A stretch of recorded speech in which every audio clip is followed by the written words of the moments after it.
Assalamualaikum warahmatullahi wabarakatuh. Puji dan syukur saya panjatkan kehadirat Allah Subhanahu wa Ta'ala yang telah melimpahkan rahmat dan karunia-Nya pada kita semua, sehingga pada kesempatan ini saya dapat mempresentasikan hasil penelitian unggulan perguruan tinggi terapan dengan judul Pengembangan Model Konseling Kreatif dan Inovatif berbasis modifikasi kognitif perilaku remaja SMK dalam pencegahan bullying di era new normal. Ucapan terima kasih saya sampaikan kepada yang terhormat Bapak Rektor Universitas Negeri Padang, Bapak Ketua LP2M Universitas Negeri Padang, Bapak Dekan Fakultas Ilmu Pendidikan Universitas Negeri Padang, Bapak dan Ibu Reviewer Penelitian Universitas Negeri Padang. Bapak Ibu yang saya hormati, saya akan laporkan hasil kemajuan penelitian saya. Laporan kemajuan akan saya sampaikan dalam 4 hal. Yang pertama, rencana. Berisi rencana penelitian secara keseluruhan dari tahun pertama hingga tahun kedua. Yang kedua adalah luaran yang dijanjikan, antara lain luaran penelitian wajib dan luaran penelitian tambahan. Yang ketiga, luaran yang dicapai, yaitu jurnal internasional bereputasi dan jurnal nasional terakreditasi. Dan yang keempat adalah rencana lanjutan berisi rencana kegiatan lanjutan pada sisa waktu yang ada. Bapak Ibu yang saya hormati, rencana penelitian saya pada tahun pertama menganalisis perilaku bullying siswa dan pelaksanaan konseling KRAIN MKP untuk mencegah perilaku bullying siswa. Pelaksanaan konseling KRAIN MKP akan dilihat dari perencanaan, pelaksanaan, evaluasi, dan tindak lanjut. Tahun pertama menghasilkan produk berupa rencana pelaksanaan layanan atau RPL sebanyak 5 RPL. Berdasarkan RPL disusunlah panduan pelaksanaan konseling KRAIN MKP yang kemudian akan dilakukan uji coba produk. Tahun pertama telah menghasilkan buku panduan yang sudah direvisi berdasarkan hasil validasi para pakar. Setelah buku panduan diuji coba validitasnya, kemudian dilakukan uji coba terbatas di SMK yang dipilih berdasarkan pertimbangan peneliti.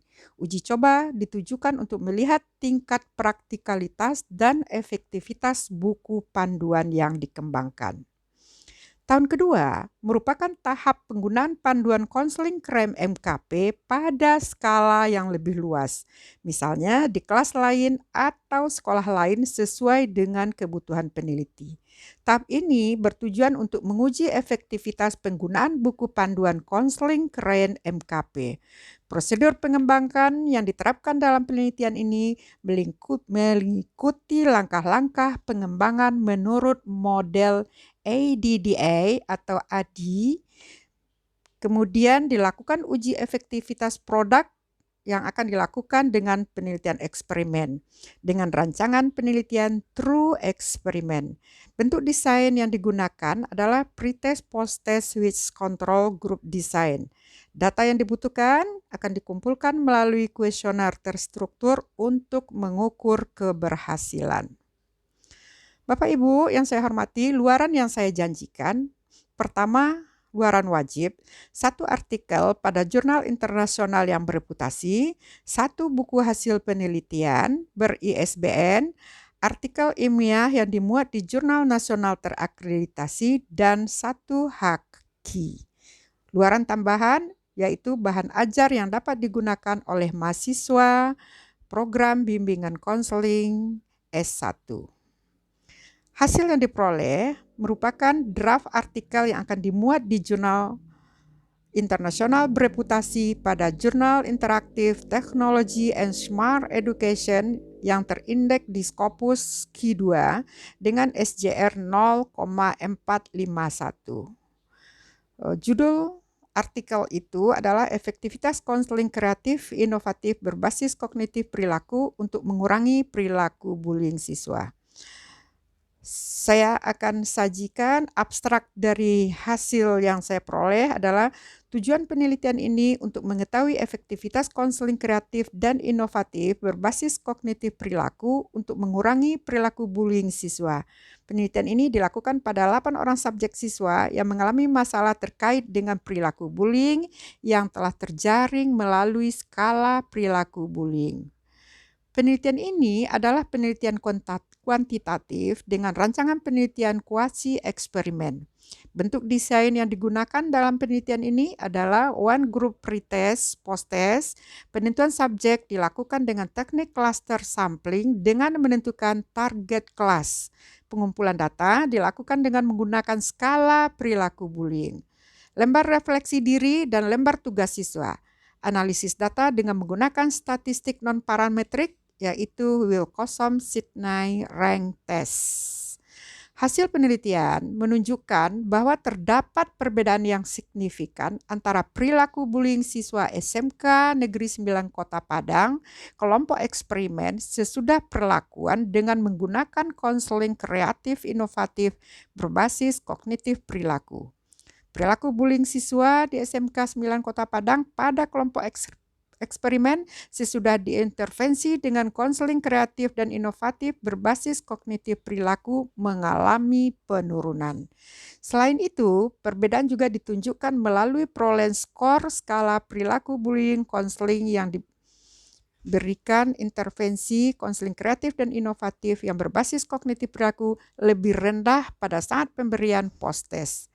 Dengan demikian, hasil penelitian ini menunjukkan bahwa konseling kreatif dan inovatif berbasis kognitif perilaku efektif untuk menurunkan perilaku bullying siswa.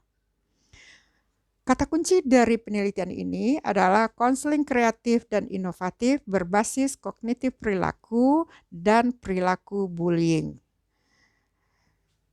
Rencana kegiatan lanjutan adalah finalisasi draft modul, melakukan uji praktikalitas, uji efektivitas dengan responden yang terbatas. Yang kedua, uji efektivitas modul, uji coba modul yang telah disusun untuk skala yang lebih besar.